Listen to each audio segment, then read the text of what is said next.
I'm Jacob Efron, and today on Unsupervised Learning, Aidan and I hit a bunch of things, including why he thinks the best application companies will also build their own models. We also talked about the type of data labeling that will matter to make models better going forward, and we hit on why Aidan hopes transformers aren't the final architecture in AI.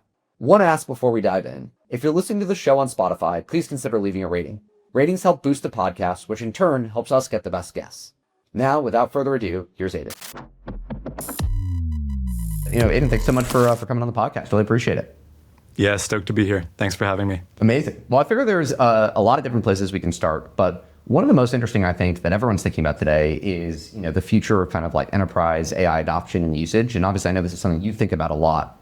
One thing that I feel like I see is there's these different models for enterprise deployments of Gen AI today. It feels like some are just straight up consulting, like you have a big Accenture team come in and build something.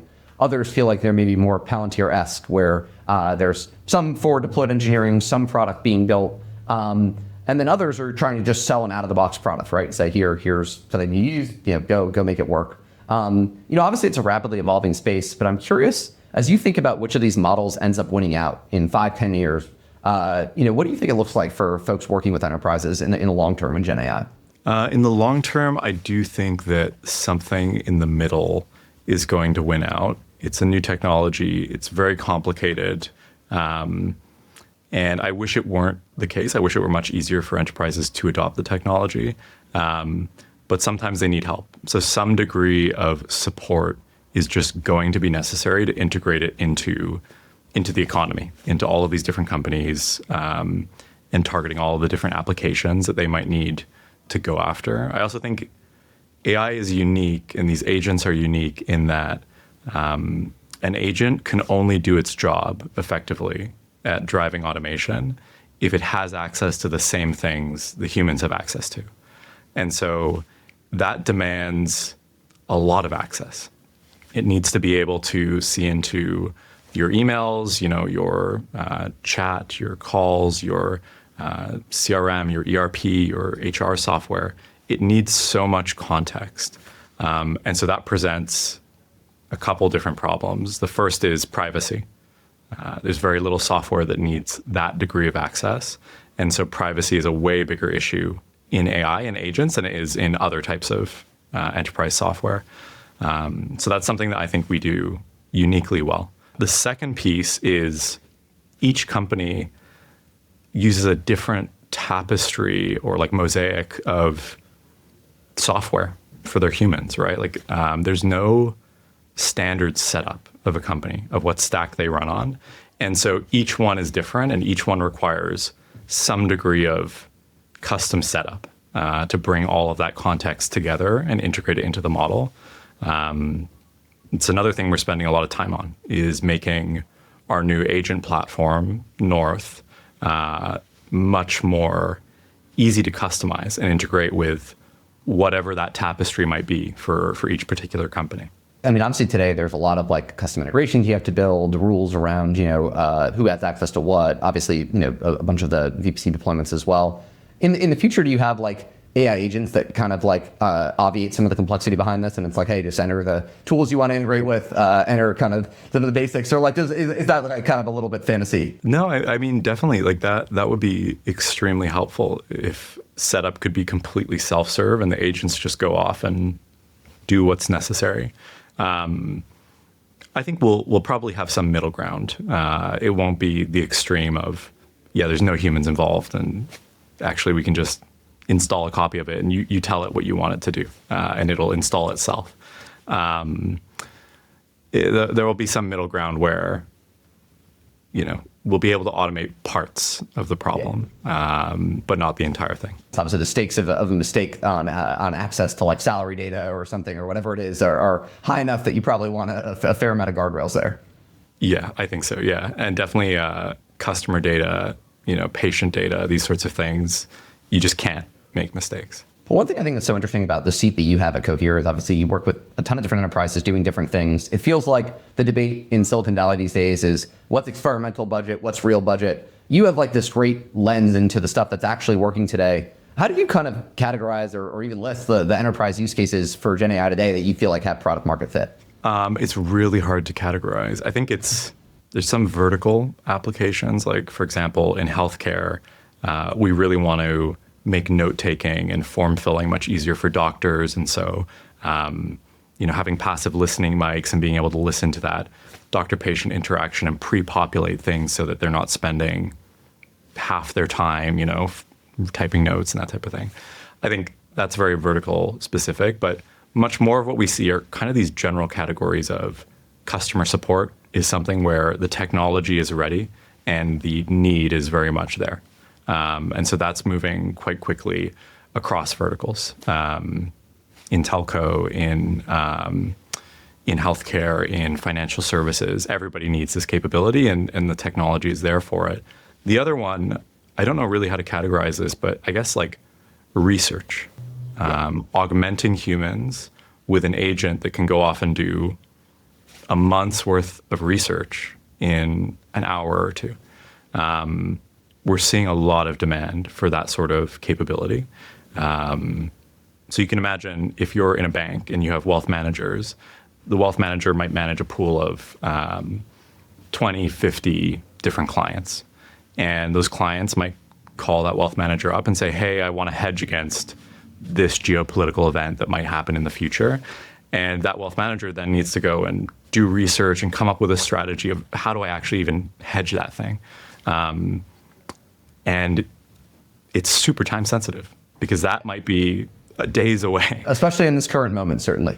Yeah, exactly. It's very relevant right now. But if we can make that dramatically more effective because these models can read hundreds of thousands of times as much as a human, and come back with a very robust piece of research with citations back to all the source documents so that the human can audit it, I think we can just make knowledge work 10x more effective and productive. I guess one question that folks, debate a lot is, obviously we're so early in exploring the capabilities of this current generation of models, right? We've only had like GPT-4 for a few years, the reasoning models, since the fall. Does it feel like there's, $1 trillion of value just waiting to be unlocked? Like if we just froze model capabilities today, or does it feel like there's actually, we still need to continue on this curve of model improvement to like really realize the full vision here? Reasoning is so obvious. Like it's insane that anyone would be content with like non-reasoning models because what is the input space? It's language. It's everything. It's everything from like, hey, what's 1 + 1 chatbot to, prove Fermat's last theorem. And so the input space is like everything. And we shouldn't expect the model to spend the same amount of time to answer those two questions.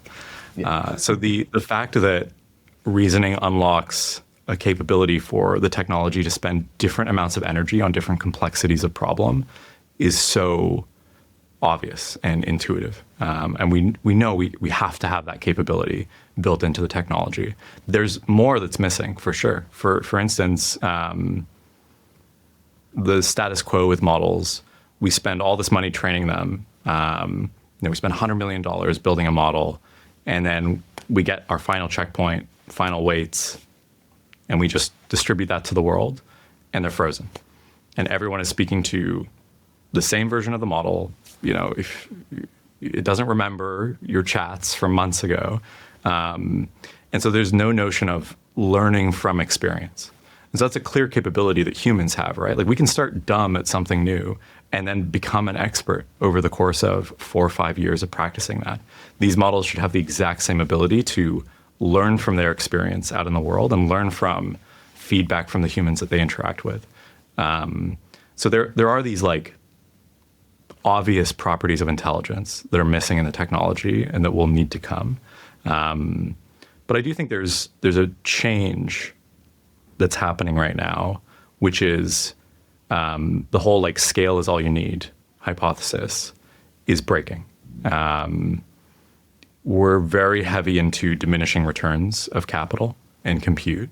And we're just seeing we're going to have to become smarter and more creative in order to unlock the next step up in the technology.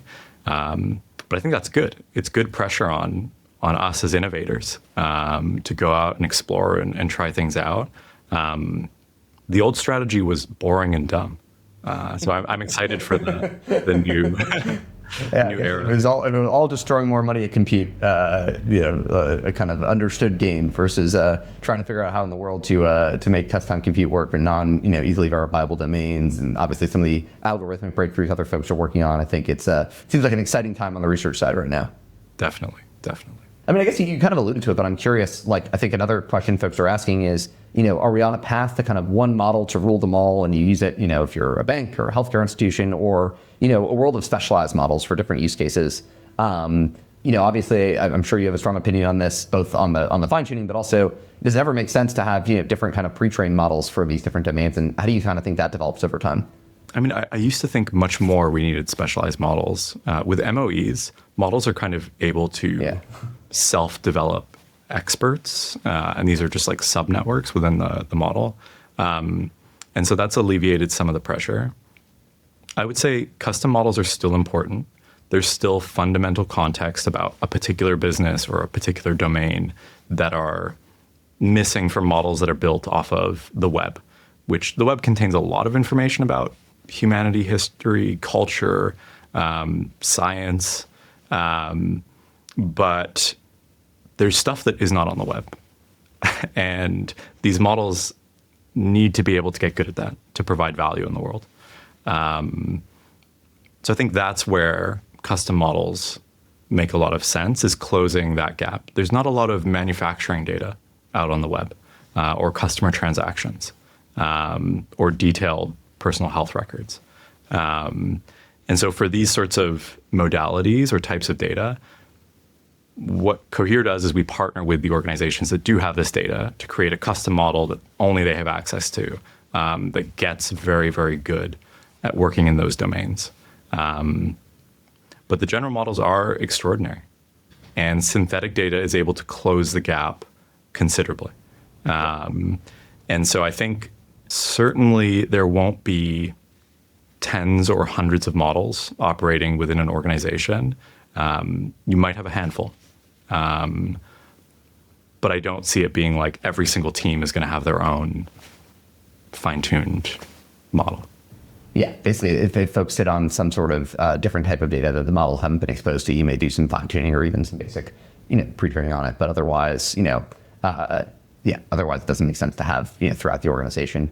I guess you kind of alluded to the data side there, and I think I'm curious. Obviously, in this first wave of post ChatGPT moments, it was like a bunch of RLHF data. Now it obviously seems like it's moved more toward like expert data labelers, in coding, kind of more reasoning tasks. Synthetic data, which you alluded to, has obviously played a big role. Like, what role does data labeling still play for like folks like yourselves that are building model providers, and like where are the interesting areas going forward? Is it still relevant in the synthetic data world, or eval? Humans are still like just far and away the gold standard. Well, I guess definitionally, if you're building models for people, they're probably best suited to evaluate their usefulness.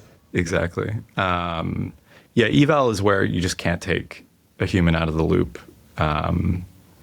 yet. I mean, the way to get the human out of the loop is to have an expert that is better than your current model observing it. But that assumes you can build that expert in the first place. So why do you? So there's, I think, a hard dependency on humans within eval. On the data gen side, it's too expensive. Yes, you're right. Like, we definitely still need human data, but it's too expensive to go find 100,000 doctors and have them teach the model to do medicine. That is not a viable strategy. It was a viable strategy to teach the model general things about like how to converse, chit chat, that type of thing, to find 100,000 average people, and they can teach the model to do that stuff.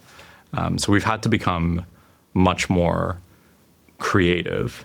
But teaching the model to chit chat and do all that stuff unlocked a certain degree of freedom in terms of synthetic data generation, which we can then apply to these specific domains like medicine. And we can use a much smaller pool of human data. Maybe I go to 100 doctors and get them to provide me some lessons and teach my model. And then I use that pool of like known, good, very trustworthy data to generate 1,000-fold synthetic lookalike data. And like you say, in verifiable domains like code and math, it's way easier. because you can check the results and use that to filter the synthetic data and pull out the garbage and find the gold. In other domains, it becomes much more complex, but it's still viable. So at this stage, I would say in terms of like the overall data that Cohere is generating for a new model, an overwhelming majority is synthetic. Super interesting. And you kind of alluded to, obviously, I feel like one of the big questions of the field right now is, how far test time compute gets us and, what spaces it will and won't work in. Like, how do you kind of conceptualize that today, both, what works well today and then also, on the near-term frontier? For test time compute, for reasoning, like Cohere cares way less about solving Math Olympiad. Like we want these models. You don't have enterprises coming to you begging for models that can do well in the Math Olympiad? No. But we do have them begging us to help them automate processes within the back office that use this piece of software and also go out on the web and do some research and then do this. And so for us, it's very much about teaching these models to reason through solving the problems that exist within business, using the tools that humans and businesses use to get them done today.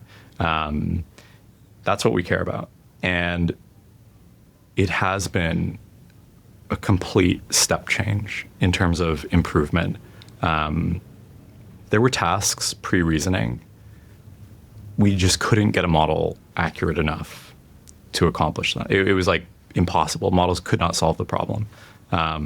They almost always fail. And with reasoning, they almost never fail.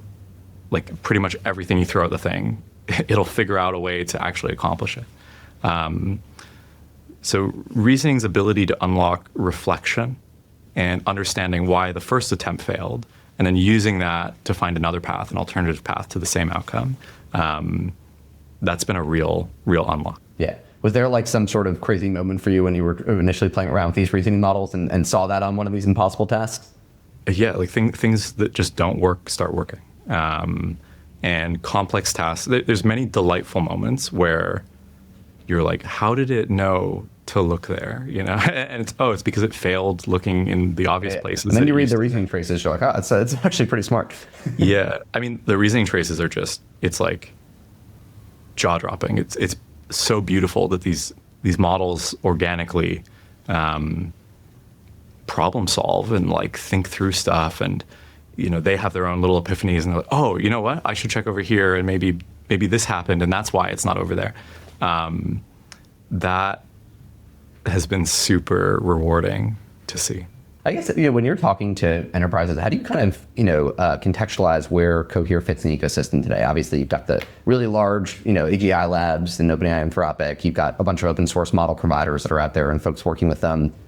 How do you kind of contextualize that? And also, it seems like you build a lot of these, you help these enterprises build a lot of use cases. How far into like the application layer do you want to go? Like, do you want to have like a support product, or I'd love to hear your riff on that.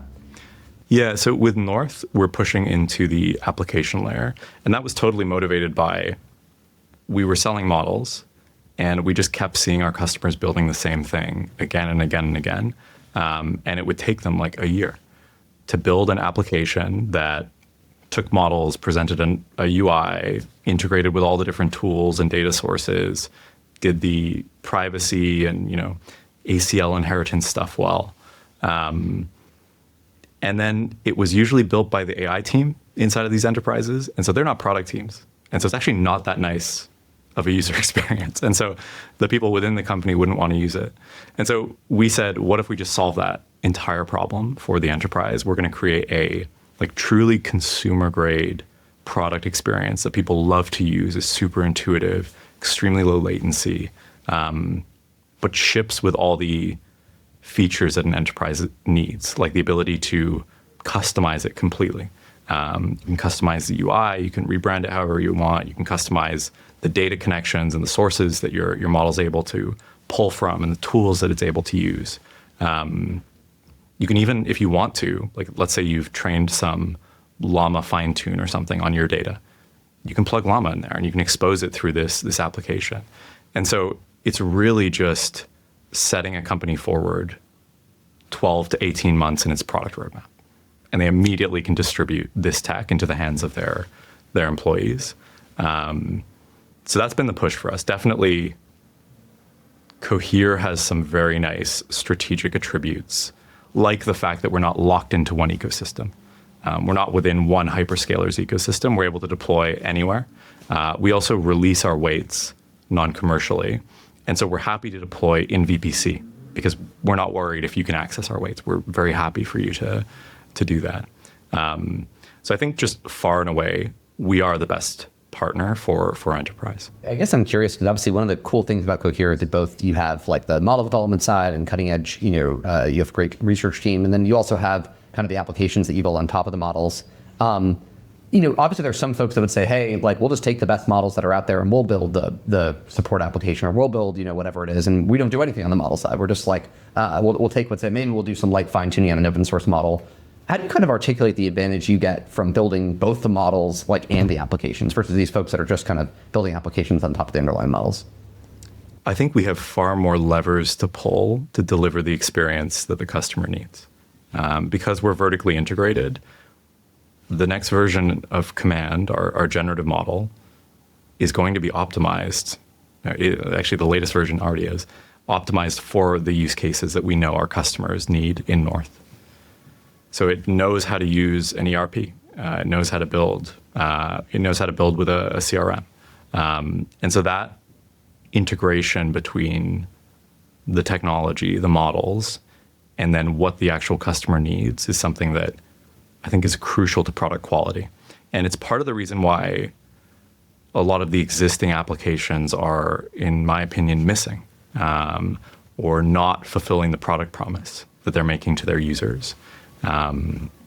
They're a consumer of the technology. They can grab some llama weights or something, but they're not able to change that technology for the needs of their customer. And so that presents a fundamental barrier to product quality. I'm curious, one question I feel like gets debated a lot in the venture world is like the right teams to build these AI applications and like how much AI expertise you need. Obviously, like you could imagine a spectrum of just like smart Stanford grads that know basically how to fine tune these models, but are not super deep on the research side, all the way up maybe to a Transformer paper co-author like yourself. Do you think generally, as you think about like the right teams to build these AI applications, like across the board, do you think you need this kind of deep level of model knowledge, or how do you kind of think about that? I mean, if you look at the ones that are building the best products, they do have that knowledge. They do. There's just like a deep familiarity with how to build language models. And even if they're not training models by themselves, they're trying to find ways to like approximate that and have as much of an impact at the model layer as they can. So I definitely think that's a crucial piece to a company building on these models succeeding. We try to play that role for our partners. So we power a bunch of AI features within the Fusion application suite with Oracle, and a bunch of other large enterprise SaaS companies. And so what we can do is, because we can intervene at that level, whatever they need, we're going to make it happen, and we're going to make it work for them. What use cases does it feel like are next? Obviously, you mentioned the ones that are working today. I'm curious, if you think about the next 12 months, both with the current set of model capabilities, but also where it seems the trajectory is going. Like, what do you think? Well, we're having this conversation in a year, and I asked the same question of what has product market fit. Like, any that you're like, yeah, these seem pretty close. I think any of the like deep research style use cases, the tech is ready, and the market is just being blown away by it. They can't believe it. It's surreal. Like this is something. The model comes back with a report that would have taken a month and a half from someone who costs a lot of money, and it comes back in 30 minutes, an hour. So I think that very much is like, it's ready for prime time. This is going to be integrated into every single enterprise in the planet. It's something that we're pushing super hard. Beyond that, I think looking forward, I actually see more of the mundane back office stuff starting to come online. The easier it gets for an enterprise to automate this technology, when the infrastructure for doing that automation gets in place, like North, so a system that has access to all the different tools and pieces of context that it might need access to, as well as a user experience to build those automations, to ask of the model accomplish some task for me. as that infrastructure gets installed and plugged in at these enterprises, I think we'll start to see a lot of the back office tasks start to get unlocked.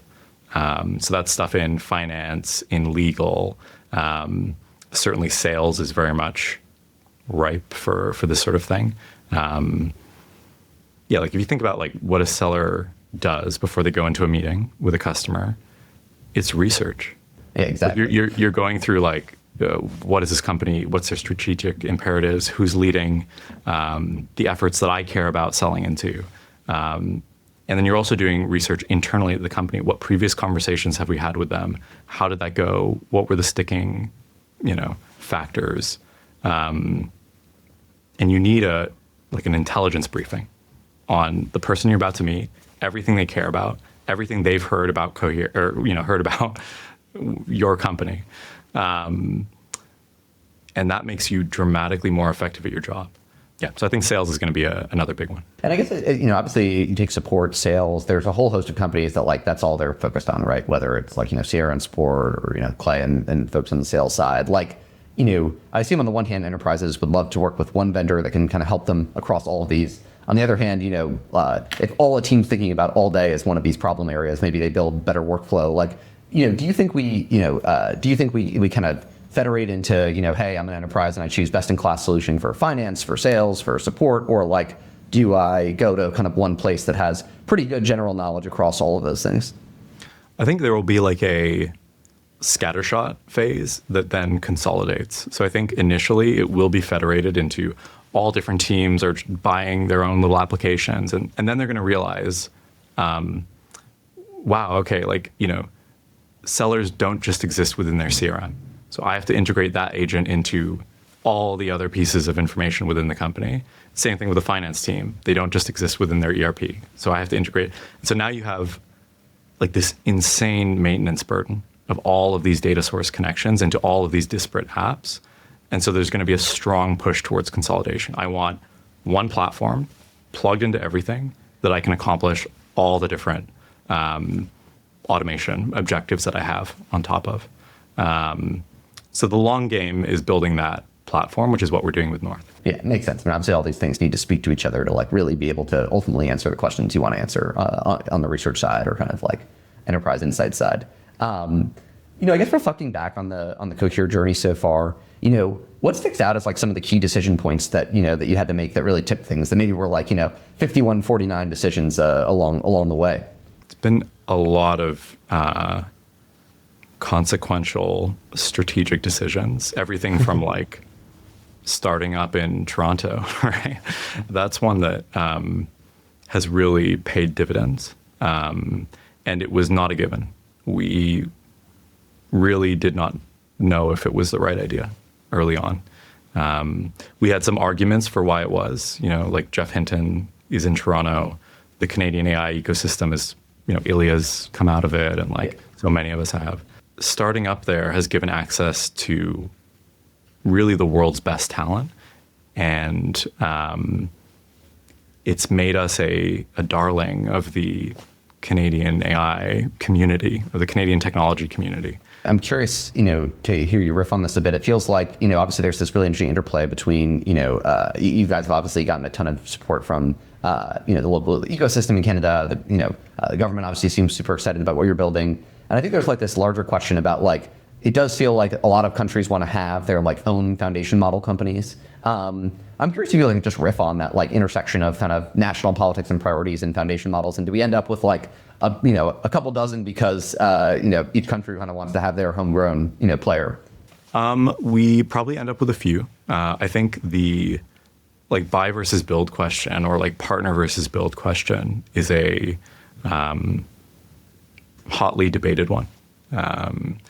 For Cohere, we're very international. My mom is British, my dad is Spanish. I have passports in both of those places, also in Canada. The leadership team is from all over, So we try to be a partner to these countries in adopting the technology and making sure that it works for them. Our partnerships with companies like Fujitsu in Japan, we're deeply, deeply investing in Japanese in our models, and we will forever now. we have a deep commitment to Japan and making sure that our tech works as well in Japanese as it does in English.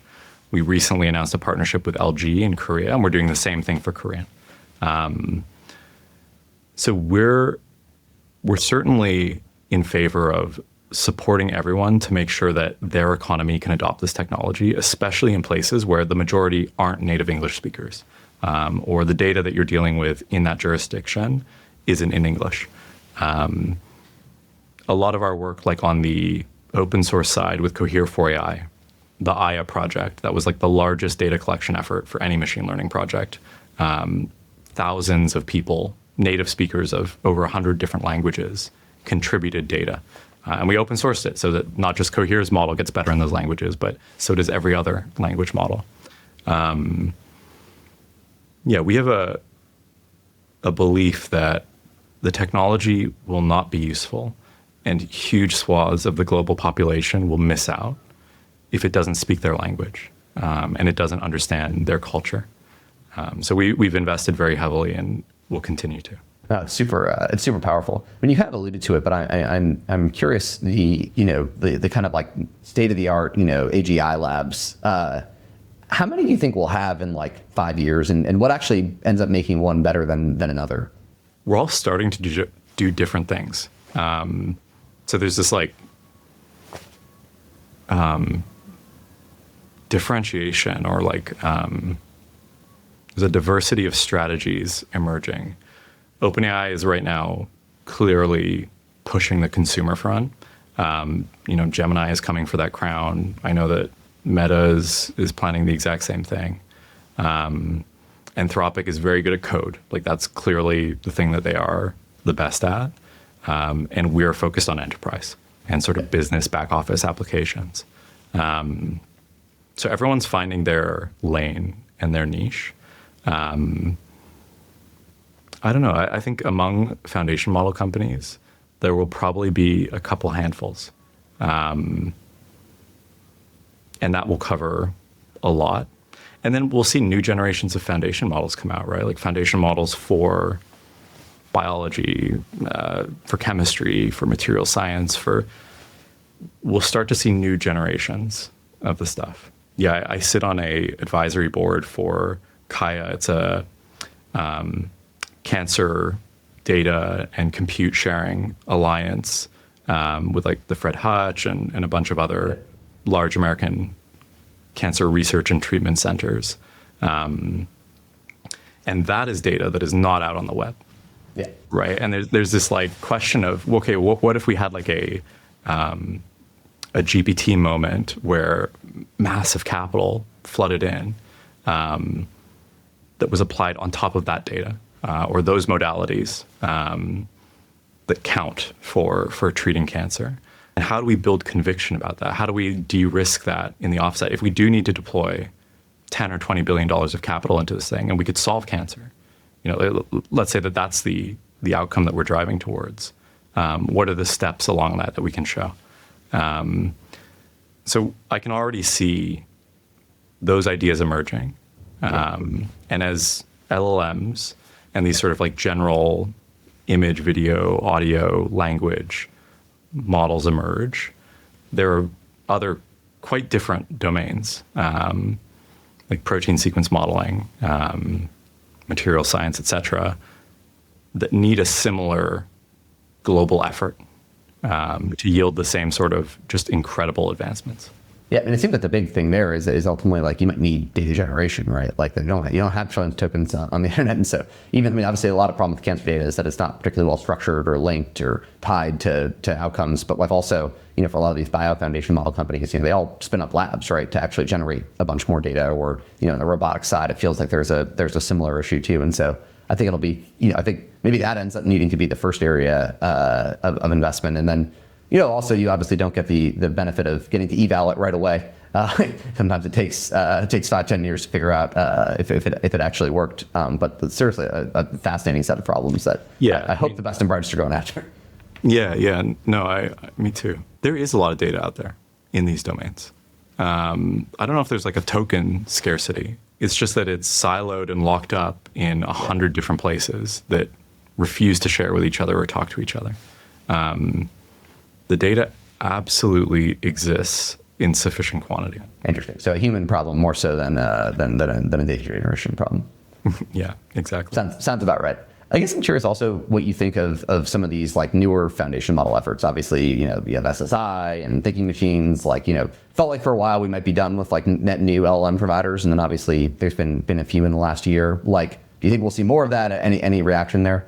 Yeah, I mean, I hope that tons of new companies come out with new takes on stuff and try their hand at building something valuable for the world. I think that's great. On like the technological front, there's a lot of debate about the architectures that could come next, and like are better architectures out there. I feel like you'd have a good take given you invented the current one. Listen, I think I've said this publicly before. I'm like the first person to be like, why the hell is the transformer still being used? What's going on? I've been waiting for it. Like, we named in our New York office, we have a meeting room called SSM, because I was like, this is it. Transformer's dead. Let's go SSM.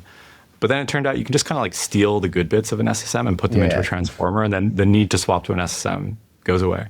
Now there's these discrete diffusion models that are coming out, and they're a super cool UX. Like, it's like normal diffusion, right? Where you have a wall of noise, like a wall of noisy tokens and text, and then out of the ether emerges the response. And I mean, that's cool.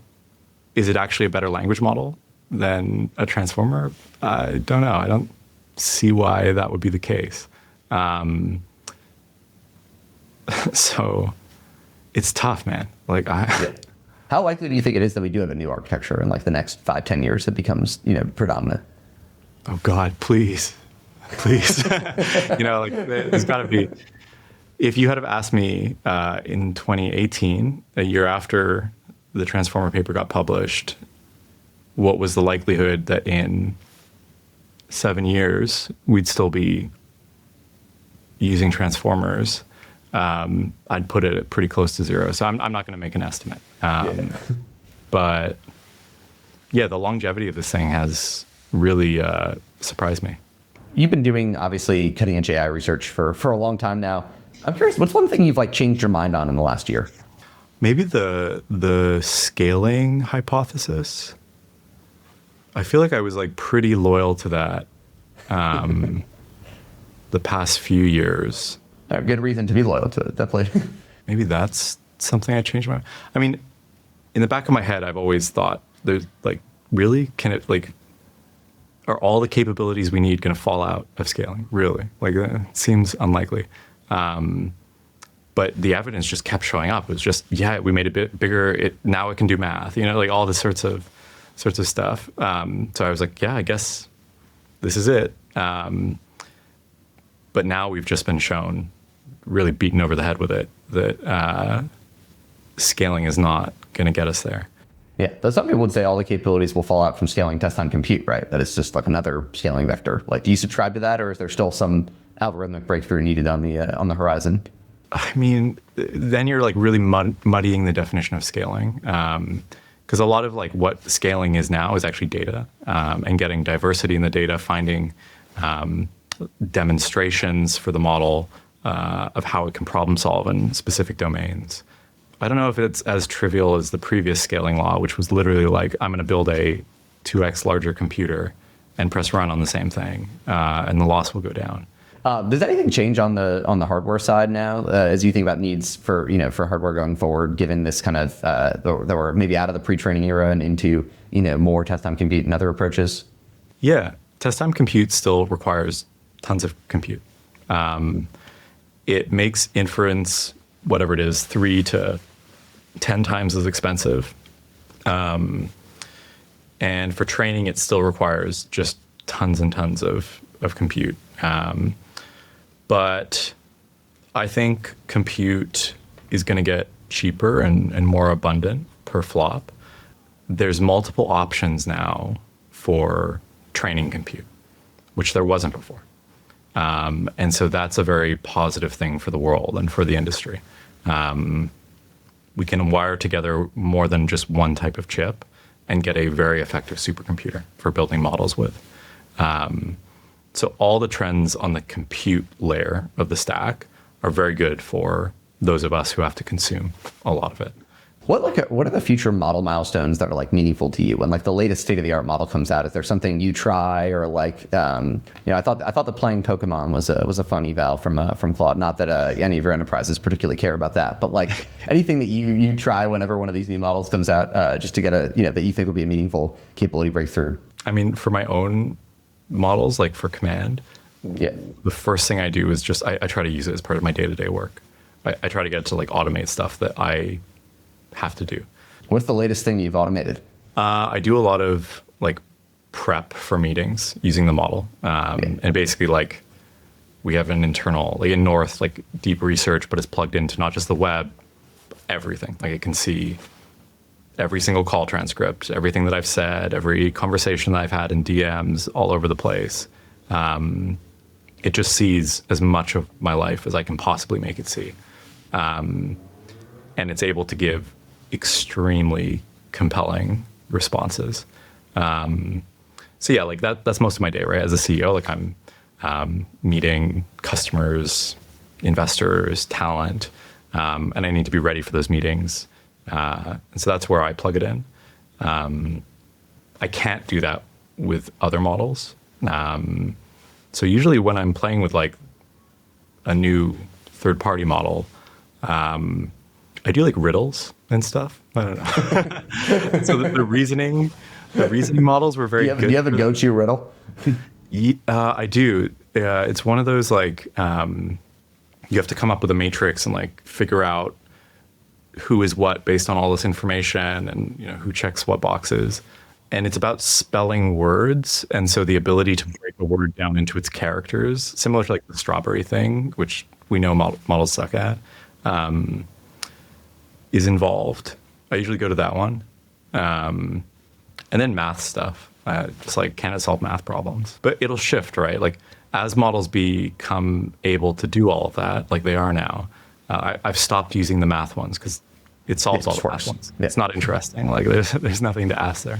Yeah, most of it is about trying to break it, right? Like you're trying to find the boundary of the application of this model. Well, I mean, shifting gears, I feel like obviously you were part of the original Transformer paper crew, and have been a part of a ton of really interesting AI research work. I feel like people like to write these thought pieces about the culture that enables these things. I'm sure you think about this a lot in the context of building the Cohere research team. What have you learned, I guess, or what lessons do you take away from like the most successful AI research groups you've been a part of? With Google Brain, what was so incredible was it was a home for really brilliant people to do their best work. You got pretty much complete research freedom to do whatever you wanted to do, tons of compute, tons of software infrastructure to use that compute, and really great people to do it with. And so I think that setup led to some really interesting things. But it's not the setup that delivers an incredible product. And so for Cohere, the needs are different. We have a very targeted focus. Like there is something to accomplish. We have an objective, which is driving this automation, making this technology good at using all of this different software. And so the problem set is quite focused. You can't work on whatever you want. There isn't time for that. And so we have to be much more focused and targeted in terms of where we invest. But what we preserve are incredible people, tons of compute, and the same sort of world-changing ambition that I felt back at Google. And also a warm culture. I think maybe things have changed in different labs. But when I was there, it was like a deeply warm and meaningful, welcoming place to be that cared about something. And so that's something that I think we preserve quite well. Yeah, no, that's awesome. Is there an impact of like continued model improvement that you think we're underthinking right now as a society? learning from experience. Once models can learn from interacting with the user, just from like what you can build perspective, that capability unlocks so much. Right now, with a model that doesn't do that, I give feedback, but when I start a new chat, it's forgotten all of that feedback. It's just wasted time. Like if it can't do something, I'm just annoyed, and then I close the window and I go do it myself. But if a model is kind of like an intern where, hey, it's the first time it's doing this thing, it's going to mess up a little bit. I'll teach it, I'll guide it, I'll give it some feedback. And then, hey, look, you did it. And it never makes those mistakes again. How does that happen? Is that like you have your own personalized model, or is it just stuffing that in the context window, or like putting it, in some database that you tie, via RAG or something? Or how does that actually get actuated? Well, it doesn't exist yet. So I think people are experimenting with all of the above. I think it probably looks like was it the last one that you said, which is like putting it in a database that can be queried and looked up, and there's just always a context of the previous history of interactions available to the model when it's generating. Probably looks something like that. But yeah, you think about what that unlocks. Like, I'm so much more invested in interacting with this model because it's learning from me, it's growing with me, it starts to know me, know my preferences, know how to do the things that I need it to do, because I've spent so much time teaching this thing, and I've turned it from my little intern to like me 2.0. And so that connection with the system is something I'm very excited for. No, right now, you're right. It feels like every time you interact with the model, it's a new batch of interns that just came in their first week, and then you like do it for a week, and then it's again someone else's first week. It's like Groundhog Day to some extent. Obviously, I'm sure in the course of your work with models and general AI research, you kind of probably come to believe that the advancements in AI are going to happen sooner than you previously expected. Has it changed? Has that changed at all, like the way you live your life, or like think about the future? Not remotely. Yeah. Not at all. Not at all. I'm super excited. Yeah. I think, my dad is a cancer survivor. I really hope, he lives for a lot longer, and that treatments continue to get dramatically better. I hope that we're able to drive costs down, and that supply increases in the world, because I think we are supply constrained. We're not demand constrained, which is why I don't think there's going to be any sort of like mass unemployment. I really don't believe in that. So long as we're able to move people onto the spaces that we need them, and we can retrain folks, humanity has infinite demand. And so we are fully supply side constrained. And so this technology isn't going to displace people. It's going to augment them and let them do more and deliver more of what the world is wanting and needing. So I'm really excited about the future. But I don't think it's a, utopia. I think it's a much better world. But it's not a utopia. It's not like you should be liquidating all your assets and just going on vacation permanently or something like that. It's just going to be a way better world. Yeah.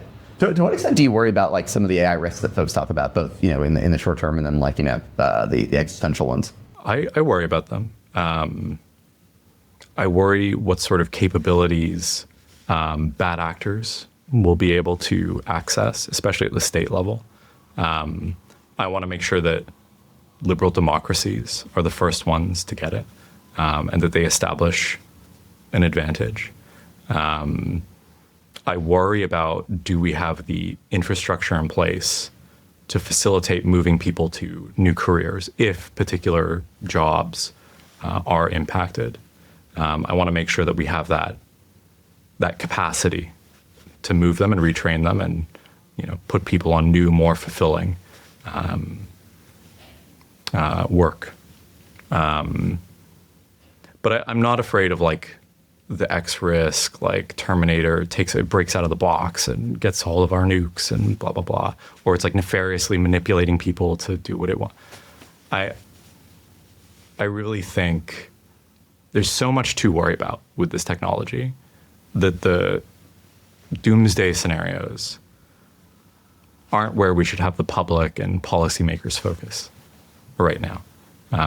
There's more than enough we've got to get right in the near and midterm. It's been a fascinating conversation. I'm sure there's a ton of threads folks will want to pull on. I'd love to just leave the last word to you. Like, where can folks go to learn more about you, the exciting work you're doing at Cohere? Anything you'd like to leave our listeners with, the mic is yours. Yeah, I'm not that interesting. I think Cohere is the interesting one. And so you can go to cohere.com. You can follow me on Twitter, and you'll get all the alpha on AI stuff. Love it. Thanks for having me, Jacob. Hey guys, this is Jacob. Just one more thing before you take off.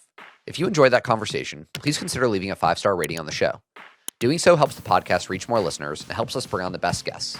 This has been an episode of Unsupervised Learning, an AI podcast by Redpoint Ventures, where we probe the sharpest minds in AI about what's real today, what's going to be real in the future, and what it means for businesses in the world. With the fast-moving pace of AI, we aim to help you deconstruct and understand the most important breakthroughs and see a clearer picture of reality. Thank you for listening, and see you next episode.